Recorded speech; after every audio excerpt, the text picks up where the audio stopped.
Trigger warning. Do I need a trigger warning? Am I a trigger warning? Oh, that doesn't make sense. What I mean to say is, should I wear a badge saying that when I talk to you that I might trigger you? That is what I want to explore today. How that sort of relates to anxiety in my autistic experience, and this concept that I've read recently called trauma dumping, which initially I thought, oh gosh, no, this is another thing I've probably done for the whole of my life, and now I'm going to cringe at myself. Anyway, that is a trauma in itself. That's what I want to talk about in this, my suddenly autistic life. And my name's Amanda Foxon-Hill. I've known that I have autism, have been diagnosed for about a year and a half now. I'm 48, so it came relatively late in the day. Although maybe it's not late in the day, maybe I'm going to live till about 200, and then it will be in my early second childhood. Anyway, that's what happened. This is what happened next. So what I want to do first is talk about triggers. Triggers as they apply to me, as I've felt triggered.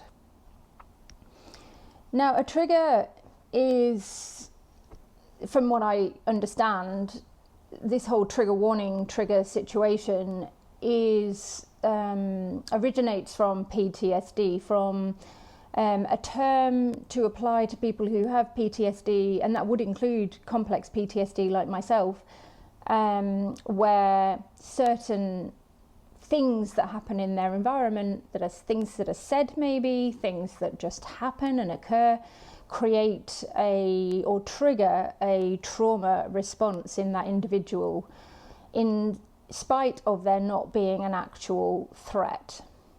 I don't think everybody understands what a trigger is and what it feels like to be triggered, and I don't expect them to. Maybe some people intellectually understand but have never felt triggered themselves. And there's obviously the social media, which has this element of snowflake mentality, or calling people snowflakes or delicate flowers or whatever, and oh, did I trigger you? Did I trigger you? You know, and dismissing it off as, did I say something mildly offensive or even quite offensive, and you know, you don't like it and therefore you're triggered. I want to unpack that a bit, because that's not what it is. That's not what it is. So from my experience as a non-psychologist, someone who has no insight into anyone really, when I'm triggered, it's like you're going to die.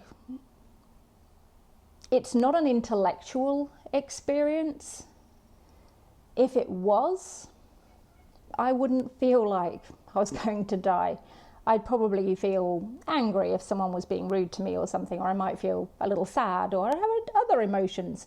A trigger is, I don't know whether it is an emotional, it is an emotional response, I think. But it isn't an emotion like anger, sadness, disgust, dislike, uncomfortable, mildly or otherwise. Being triggered is like you're dying. You are going to die.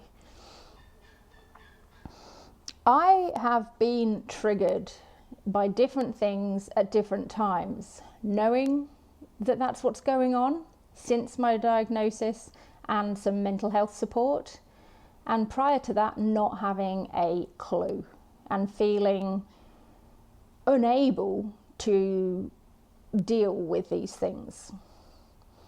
Now in my case, when I've been triggered, say back in historical times before my diagnosis, I would put the triggeredness down to a failure, a moral failure, let's say, of myself. And when I say let's say, I was saying, well, it might be different in every time. But what I mean is, often if I felt this intense, oh gosh, you know, and my body and my brain shuts down, I'll tell you what happens to me in a minute. If I felt that and I could see logically that there was no, you know, everyone else was different, I would, after the wave has hit me, Imagine for a moment standing there with someone pointing a gun at you. They can point it anywhere that it's going to kill you. Obviously not on your toe probably. But they're pointing it to your head, they're pointing it to your chest, whatever, or in your stomach. And they're going to fire it. You don't know whether it's loaded or not. You just can't get away. You can't fight back at that moment because this is all happening in a nanosecond. It's unpredictable. They fire the gun. You think you're dead. You don't think you're dead, actually. You are dead for that moment. That's a trigger. What happens to me when I'm triggered is that it's like my head is like one of those stages with a trapdoor. The old stage, where there's a trapdoor and things just disappear out of it. In that moment of being triggered, which can happen at any time in any place, and it's, as such, I accept, this is probably another thing, that it is what it is. This is my mental illness. I can tell people about it. People can be mindful of what they say and what they do, but at the end of the day, this is my mental illness. These are my triggers. This is my response. It's better for people to be aware and to help keep me safe after the event, rather than stress themselves out and avoid me to avoid the event. That's probably in the wrong order of saying things, but I thought that would be useful then. Anyway, so I'm triggered, that happens. In terms of what happens to me physiologically, I don't feel anything. Like I said, the brain is a trapdoor. All of myself goes out of that trapdoor. So everything about me being a cognizant is the word, human being with a personality and everything goes out the door. Again, this isn't a choice. This isn't like, oh, let's just disappear now, let's dissociate. It's a kind of dissociation, but it's the fight, flight, freeze, fawn. And out of those fight, flight, freeze, fawn, freezing, I'd say, would be one that I do. In fact, I know I do. That's probably my first one. After which it would be a fight. I'm preparing, I basically snap to and would fight. If there's no opportunity or reason to fight, then I'm recovering from the freeze, which may have put me in danger if this is happening and I lose my mental capacity out in public for whatever reason. I might fall over, I might just become completely forget what the heck I'm doing, where am I, what's going on. And like I said, it's not a psychotic break where I believe I'm somewhere else. It's that I go nowhere. I am dead. I'm literally dead. If anyone's ever fainted, I used to faint quite a lot, and I know now why, because I used to sit on the floor drawing or reading or doing something, looking down, then I'd get up quick because I'm impulsive, and in that moment I'd lose all my, there wasn't enough blood in my body to go to my brain and I'd pass out. I used to pass out a lot, more than average, I would say, not a lot all the time, but I remember passing out on a number of occasions. It's not normal to do that.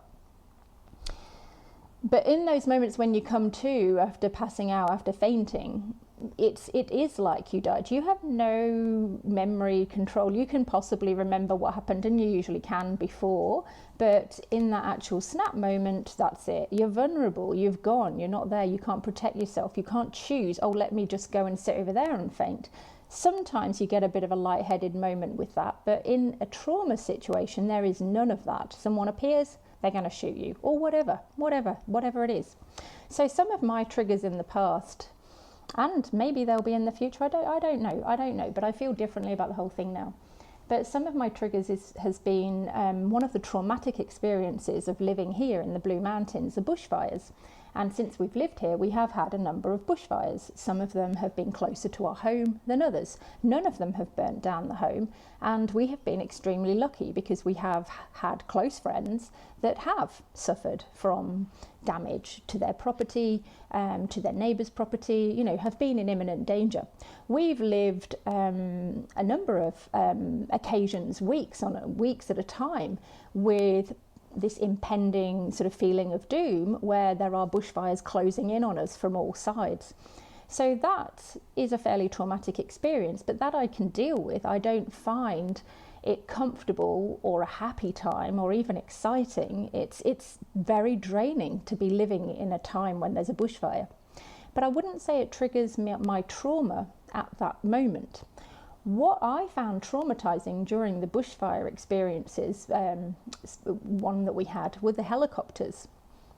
And I didn't realize that that was going to trigger me, because in the moment it didn't. In the battle for our lives and our homes and everything else, we're busy. We have adrenaline, we're clearing the house, we're preparing, we're packing things up, we're keeping vigilant, we're working as a team, we're listening to the radio, we're in the moment. So when the helicopters go over, and they do a lot in a bushfire, because we have helicopters going out to spot fires, we have them bringing in the buckets of water, filling them up and taking them to where they're needed, and quite often they'll be going backwards and forwards all day, and sometimes even into the night. And so that whiz around of the chopper, you know, I always want to say, Arnie, you get the choppers, you know, it's like whatever, anyway. It's quite funny at times, but that had worn me down. So one time when we had this big bushfire, and it was something that we had to, there's a state called watch and act where you have to be prepared to go. And the helicopters had been going backwards and forwards. And like I said, I hadn't realised how that upsetting for my nervous system that had been in the moment, because I was dealing with it. But after the danger period had passed and everything was fine again, relatively speaking, and we're getting on with life, I have to walk down the garden to my laboratory where I work as a chemist.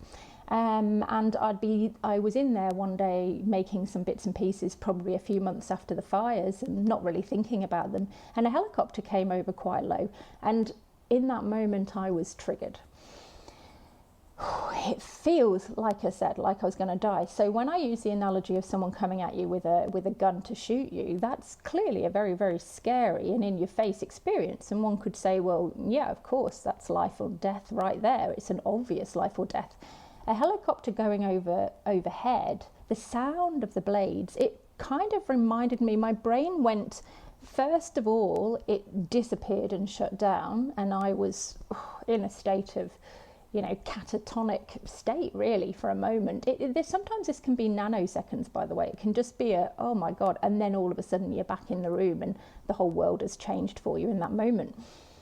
But then when I started to think about the helicopter and started to process what had happened to me, I was thinking of MASH, the TV show that I used to watch from time to time as a kid, and the war zone, and making the connection in my brain that all the time we were preparing to deal with this bushfire, and this has happened time and time again. And we see it, you know, we've had bushfires, we can see them burning out the kitchen window, you know, this is not just, way out west, this is here. Anyway, what happened is some part of my brain had associated, obviously, all this stuff with a traumatic event, and then my brain, outside of the context of a bushfire emergency, had attached to it a war zone. So it felt like I was in a war zone. So the helicopter overhead triggered my trauma response, which shut me down for a bit. And then I come round and I start to think, wow, what happened there? I didn't realize that the helicopter sound would do that to me, would make me lose my place in the world, would, you know, completely shut down. And then I start to think, oh my God, it reminded me of MASH on the telly. That's a war zone. It felt like a war zone. We were living in a war zone. Did we survive? Yes. Is the threat gone away forever? No. That is being triggered. That's a trigger process. Now that's one. There's many, many more. As part of my disability, my mental capacity can get exhausted, so my brain can literally run out of drugs. And when I say drugs, I don't mean prescription or other drugs. I mean the natural chemicals that my brain, or anyone's brain, would naturally make throughout the day. Now, when I say it runs out of drugs, I am a chemist, so I do think in chemistry, but I don't know whether it actually runs out or whether it just feels like it runs out. But there are times in the past, in the here and now, when I feel like my brain has lost capacity.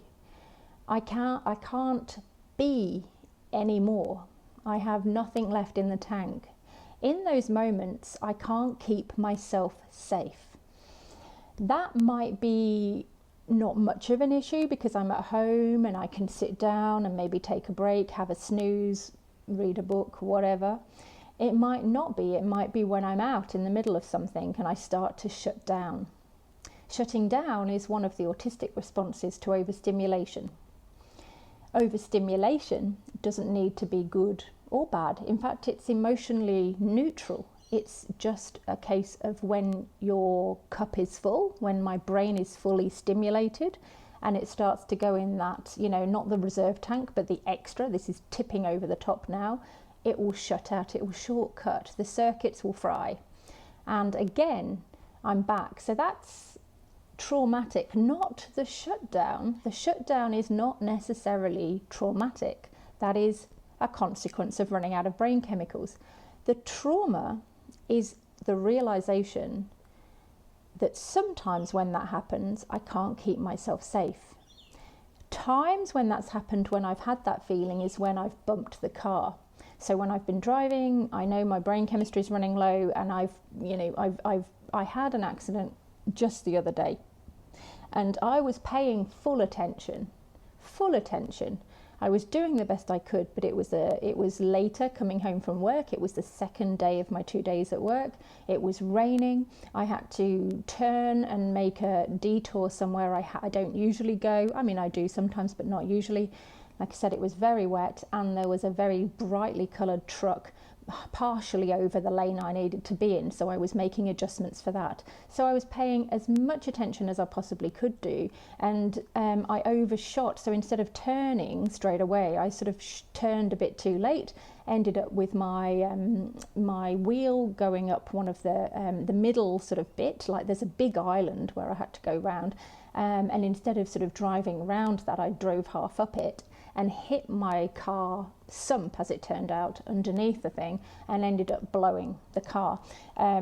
Nobody was hurt. I wasn't hurt. I actually felt, got away with it, because I thought I was looking out for a tyre to be blown in that moment. It was just a little knock, really. It sounds more dramatic than it was. But it actually was quite dramatic for the car, because it cost me a lot of money. Sump's gone, oil's out of the engine. Terrible disaster. Long story short, that event didn't traumatise me. As I said, I was paying attention, no one was hurt, I made an error of judgment.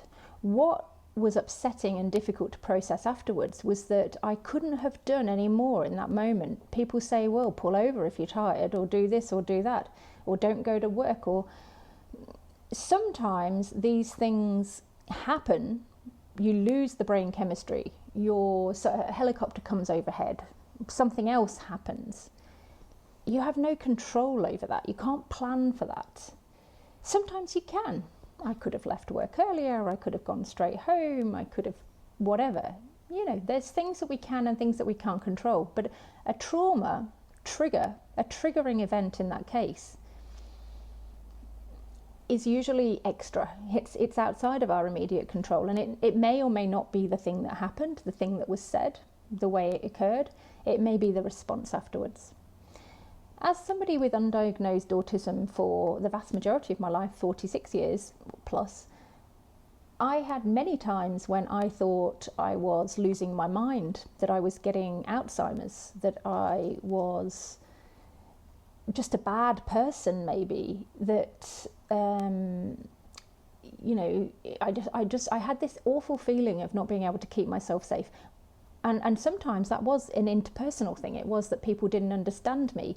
And instead of not understanding me and giving me the benefit of the doubt, some people would be not understanding me and thinking that I was some kind of, monster almost, that I had some terrible mental condition that was going to take advantage of them, that I was maybe narcissistic, or that, not that that's terrible, but, I was either narcissistic or a psychopath, or just some money-hungry grub, or, going to cheat them or whatever. And none of that was within was ever my plan at all.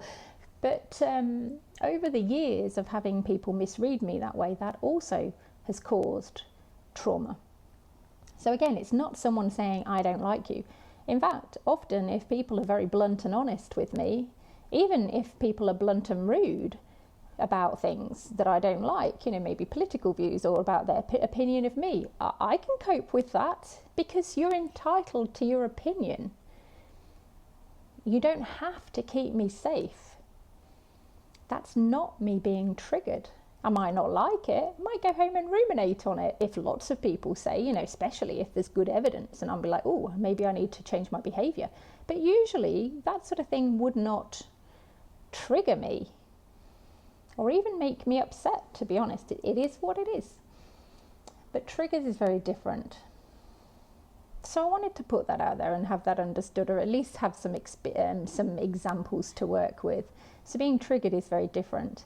And being triggered for me, there could be 10 people with me and nobody else has that response apart from me, because the thing that happened wasn't really a thing that happened. It was a set of circumstances, a word, a look, a situation, a feeling that came up from nowhere and that put me in a position where I felt, my body felt that I was going to die.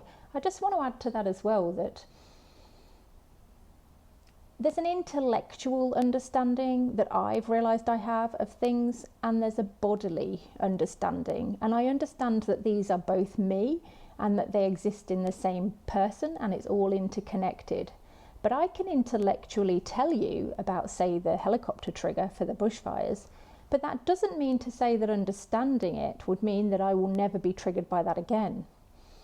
The body, in my experience, now that I'm aware and I can watch, can have traumatic symptoms and triggers that the mind is not aware of. It can be triggered when the mind is aware and can rationalise, and every other permeation too. Until it's resolved, until I can feel wholly safe in that moment, or process that in that moment, or even safely straight afterwards, it will still continue to be a trigger. Now, what brought this on was an article. It started off like this. So I read an article on Psych Central, it came onto my Facebook feed. So it's either something that I've subscribed to, or it's been a suggested post and I like their page or something. I do like psychology content. I do like to know the mind and what's going on. I'm trying to explore myself often, and I'm trying to understand other people, social interactions, gain some skills, really. I'm trying to gain some skills. Anyway, one article that they shared on their social media, Facebook, the other day, probably a couple of weeks now, was called Trauma Dumping, Why Considering the Impact of Oversharing Matters. Now, anyone who's spent any time thinking about anything to do with autism will know that people who are autistic do tend towards being over wordy in their explanations, maybe saying a lot more than they actually need to say, or explaining things in great detail when a few words would do. So this immediately felt triggering to me, and this is a different way of using that word, triggering. Now, oversharing is a word, it's just a word, and it does trigger a response that's upsetting to me. But in this case, rather than me feeling like I'm going to die, like those highly traumatic things, the word oversharing makes me feel sick in my stomach. It makes me feel like my heart is going to be a bit out of kilter. I might feel like I have to defend myself and over-explain my oversharing, which is what I'm doing now, to a point. But I can discern the level. So there's triggers and there's triggers. Now, why a word could make me feel on any level like I'm under physical threat and make my body tense up and get sick and whatever, is because I have PTSD, complex PTSD, and I have general anxiety disorder. The reason I have those things are some traumatic events in my history that were outside of my control, and the fact that I'm autistic, and there's a lot of everyday things that do build up and trigger this whole thing in my brain about me not being able to keep myself safe. Not the feeling, that reality, actually, it's not a feeling. The reality and the feeling, I should say, of not being able to keep yourself safe is awful. It is really scary. And again, I'll just have a little analogy here. It's like a lot of people people fear losing their mental health. And I think that's part of the reason why people are so scared about mental health topics sometimes. People are scared about getting Alzheimer's and losing their mind. Like, losing your mind is the worst thing. That is you. Your mind is you. You can cope with losing a leg or a foot or an arm or whatever, but you don't want to lose your mind. That's you. I do, from time to time, lose my mind in a way that doesn't allow me to keep myself safe. I don't actually lose my mind in the same way as somebody who might be going through a psychosis and think they're somebody else or whatever. I lose my mind in the way you die. You're not there anymore. Doesn't make it any less scary. I don't know. I mean, I haven't felt the other one, but it's scary, I should say. It's scary because, of course, you're not dead. You eventually come round to your senses. You realise that gap was there. That is deeply upsetting, because especially when you don't know how to stop it happening and you're not sure who can be your wingman or woman or pet. Anyway, so trauma dumping, why considering the impact of oversharing matters, reading that heading on social media when I wasn't expecting to be triggered with a small t, triggered me with a small t. Oversharing. Now, this trauma dumping, this is what they're saying is trauma dumping happens when someone shares a story of a trauma without considering its impact or control, or without considering its impact, or to control another person. So I'm reading this article from Psych Central and feeling upset and defensive, which is not a great way to feel, and it's not a way to feel when you're going to respond. It's not a way, a mindset to respond from. Need to take a step back. We shouldn't respond from there because our emotions are driving us.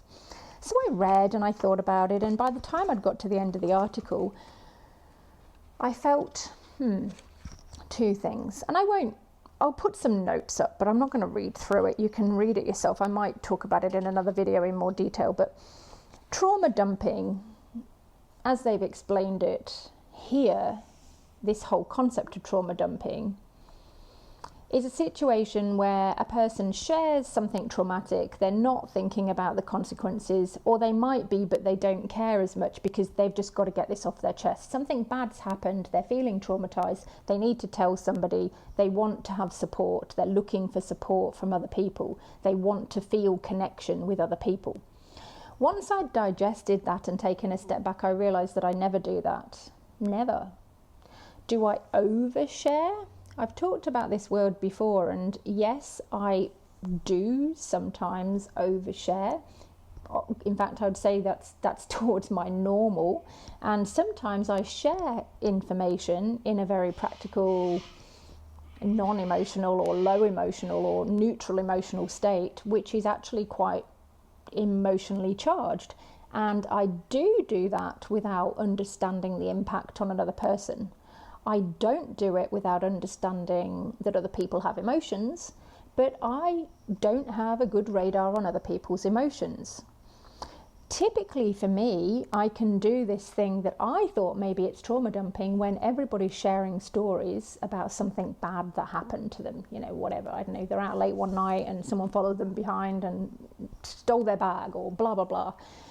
Now, it isn't like my life has been one hot mess of trauma. I mean, it's not, but there have been quite a lot of things that have been very traumatic, and there are quite a few situations, family violence, traumas, it's very serious problems with thinking that people you love and love very much are in danger, and they actually are in danger and they might die. That kind of thing has been part of my experience without saying any more and breaking anyone's confidence. But sometimes in those situations where other people are sharing, and they're sharing these, everyday, pretty bad experiences, I will share my story as part of that sharing, and it might be quite shocking for other people. I don't do it to score the most points for the most shocking story. That is my story. And I thought that was what we were doing here. sometimes I do just need somebody to talk to. And if possible, and if I'm prepared and understand that's what I'm doing, I would definitely say that ahead of time. But there have been times, again, when I've been caught off guard. And again, because I'm autistic, and I actually don't have, I do sometimes pick up, I'm quite good at reading people in terms of, their patterns, but understanding those patterns for that individual or for anyone in particular is something else, and understanding them in real time. This is what causes a lot of rumination for me. So I might be sharing a story and talk about the time that I picked had to take one of the kids to hospital for whatever, an accident or whatever, and just be telling it as it is, factually, whatever, no emotion from my part, and then get home and go, oh my God, maybe that made them feel sick. Maybe they were scared. Maybe I shouldn't have said that. I will unpack that later and may or may not pick up on the signs. It's unlikely I'll pick up on the signs in the moment. Anyway, so in terms of trigger and trigger warning, I can read an article on Psych Central about trauma dumping. It has a word in it that's triggering with a small t for me, the oversharing. So it's already primed me for feeling bad and attacked in a world that judges me harshly, or has done definitely. Before it knew that I was autistic, it thought that I was going to murder everyone and take their money. Weirdly, but that's how it was. So I read this thing on Psych Central. I read the headline, as most people do, in a little bit and go, oh my God, confess. I do this. This is me. I think it's me. This is me. And then I feel bad about myself for a few days until I get a chance to read the whole article. And I go, no, I don't do that. I don't trauma dump to get support of other people. I don't generally want other people to feel, oh, poor you, oh, that's terrible, oh, here you go, let me cook you something, let me help you. I generally want people to leave me alone. But it is nice to have people to acknowledge and explore and explain to, and it's nice to hold that space with other people. On that, I would say that one of the reasons that sharing some of the stories with, and this is usually with close friends, but it can be, I heard one of the comments on this trauma dumping thing on social media was from a hairdresser who'd said, oh yeah, people come in and they tell me all sorts of things, and I don't know why they feel they can talk to me like that. It's traumatizing for me because I'm the hairdresser, and why do they come in and tell me all this bad news? I actually thought that's one of the perks of being a hairdresser. I don't know whether that makes me weird. And when I say perk, I don't necessarily mean like it's the good bit that people come in and tell you the trauma, but people come in and tell you their life. People say the weirdest, strangest everything to their hairdressers. Hairdressers know who's having an affair with who, when the baby's due, what happened, who went into hospital for whatever. Of course people share that stuff because this is what people do, isn't it? I thought everybody knew that. So then to see a hairdresser going, why do people do this? It's traumatizing. Maybe they're in the wrong job, or maybe I've misunderstood the whole brief of being a hairdresser. Of course, you do people's hair as well. Anyway, I don't know, I might have lost my place now, but that I felt was really important. The last thing I wanted to talk to you about in this, because this is turning into quite a long video now, was in all of this, I wanted to wrap it up by talking about anxiety, only a little bit, because like I said, I'm not an expert in anything mental health, but anxiety is something I have, and I've mentioned it before on some of my videos. I didn't know I was anxious. I would say that I'm probably one of the least anxious people I know. And I was wrong, because I have anxiety to the level that it's a disorder. It's a mental illness. I am mentally ill with anxiety, just like I'm mentally ill with PTSD. This is what mentally ill looks like, people. Yep. Anyway, the other day, 2 days ago, I think, I was listening to one of my favourite podcasts called Hidden Brain. Bit of a theme here, Hidden Brain, Psych Central. Hidden Brain had an episode called A Better Way to Worry. And this was about anxiety, and it was a conversation between Shankar Vedantam, who's the host of the podcast, and Tracy Dennis Tiwari, who is the psychologist who is studying anxiety. That's one of her things. In a nutshell, anxiety is an emotion that most people want to avoid and will do so at any cost. This podcast, which I'll put a link to, was talking through that. talking through anxiety. Anxiety is very useful. It's just an emotion. When I say just, I'm actually shouldn't minimize it. Anxiety is an emotion. It's a powerful emotion. When we feel anxiety, we're feeling something. We don't have a fear that's directly in front of us. It's a worry that something could go wrong, we could be in danger, we could lose everything, things could go out of control. We need to prepare, we need to make a plan. This podcast links greatly to the whole thing of trauma, PTSD, trauma dumping, oversharing, trigger warnings, because at the end of the episode, and this is something I actually have known, and I've been doing a lot of work with a therapy called dialectic behavioural therapy, which I've partly been doing with my therapist in a sort of more casual way, but I've also been doing that kind of thinking myself to help myself and some members of my family. But at the end of this podcast, the outcome was emotions are useful. We shouldn't be scared of our emotions. We shouldn't there's some research done that says when you tell people that there's a trigger warning on this content and that they should have this trigger warning, that it actually makes them more anxious. So trigger warnings, should I have one? Do I need one? Am I a trigger warning? No. Trigger warnings are not necessarily a good thing. They don't make people less anxious. In fact, they can make people more anxious, was the research that Tracy was sharing. The whole point is that there is a thing called trauma dumping, and that, people are made bad to feel bad for this trauma dumping and this oversharing, and, your words affect other people, because you might make some people feel anxious and they don't like anxiety, and people will do anything they can to avoid feeling bad. Therefore, if you're making them feel bad, you're the problem. They need to get rid of you. They won't be your friend. They'll avoid you, whatever. I have had this happen to me. I've experienced that. Put two and two together, or asked somebody else, or sat back a while and worked it out and thought, yeah, that person can't handle me. That actually, as horrible as that is not my problem. My problem is how I feel about that, how I feel about myself and what I want to do about it, what my plan is.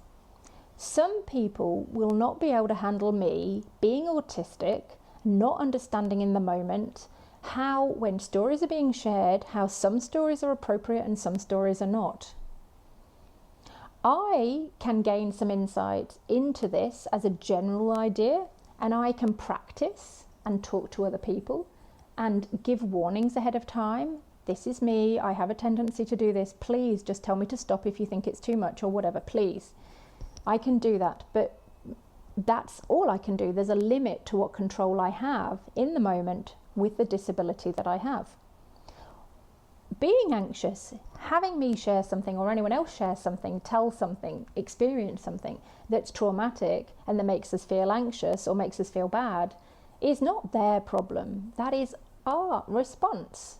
We are responsible for, why is that triggering me? Why is that making me feel anxious? If it's shutting me down, then that's a bit of a different thing. And maybe I need to take a break from that person or that situation for a while so that I can build up my resilience, get to know my own triggers and trauma, work through those with the therapist, and then have a controlled way of getting back in the program. Maybe going with a safe person, talking it through ahead of time, whatever. But what I've sort of learned through this whole process is that being triggered and feeling anxiety are linked, but they're not the same. I don't feel anxious before I'm triggered.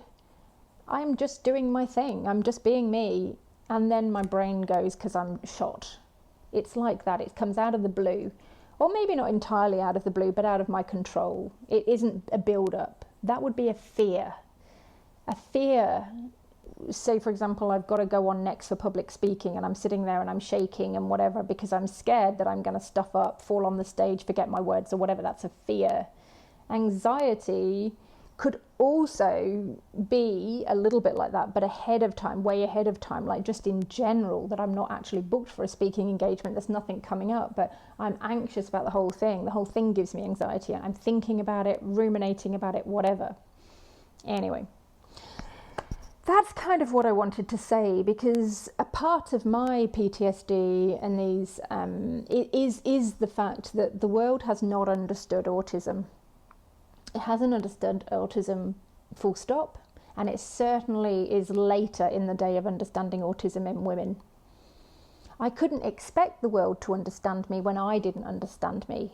Now I have a diagnosis, and I have my psychiatrist, my psychologist, the counselling and support. Things are getting easier for me. But that doesn't mean I don't feel anxiety. I feel anxiety. But anxiety is teaching me something, it's telling me something, it's making me pay close attention to something I value. And that was what was in the Hidden Brain podcast. So that's that. Do I think trauma dumping is a problem? I think there are people out there who like to share shocking stories for the shock value of it. They like to see how other people react, and they might get a kick out of other people going squirmy or like upset or whatever. But I think those people are in the minority, and they probably have bigger problems than what they're sharing. I think there are people who are probably less dramatic than that, but do like to garner sympathy. And again, there is probably a reason for that. Maybe they do feel like they need more support and connection, and that this is a social way of lubricating that and getting more attention on them. Maybe that is a thing, and I think that is definitely that's as valid as anything else. But I think that sharing traumatic life stories with other people is necessary. I don't think trauma dumping should be like a thing. I don't think it should be put out there. I don't think people who've been through traumatic experiences, who've been marginalised, who know what it's like to not feel safe and to really not feel safe in their own bodies, in their own self, in their own identity, I don't think it's helpful, especially not from a psychology podcast. And granted, Psych Central did put things like autism, PTSD, this isn't really for you. They did put that, but it didn't come until later. But I don't think it's a good idea to prioritise the negative over the whole picture. And that is where I wanted to leave it, really. So being triggered is something that usually happens when you have a mental illness around, like PTSD or some kind of trauma. Feeling anxious when you're in the presence of someone who's sharing a story or an experience that is quite difficult for you to listen to is not the same. And I think in any case, we need to connect more, and we need to open up more. We do need to be aware of time and space and appropriateness, and we do need to be aware of that. That's what makes people more open to listening. But what we don't need to do is shut it down. Now, I understand that in the snowflake world that there's this thing, like what is it, cancel culture. Again, a lot of these things are just emotional language. It's emotional, not quite understanding the full picture, it's really coming out of that emotional gut thing. What I'm talking about is not coming out of emotion. This is coming out of a very grounded, centered human need for deep connection. We need to share our good times. I think I'll leave it on this. It's like, wasn't it Marilyn Monroe that says, if you can't handle me at my worst, you don't deserve me at my best? I actually think that is very, very true. That doesn't mean you burst into someone's house at midnight and tell them, the worst story that's happened to you. But it also doesn't mean that you keep all of that to yourself for fear, which is another sort of downside, that you might lose their friendship. At the end of the day, maybe it's best to have 2 or 3 close friends that that they've got your back. If you're going over the line or inappropriate, taking up too much time, they'll tell you, and then we can make a schedule for another time. That's the kind of world I want to live in.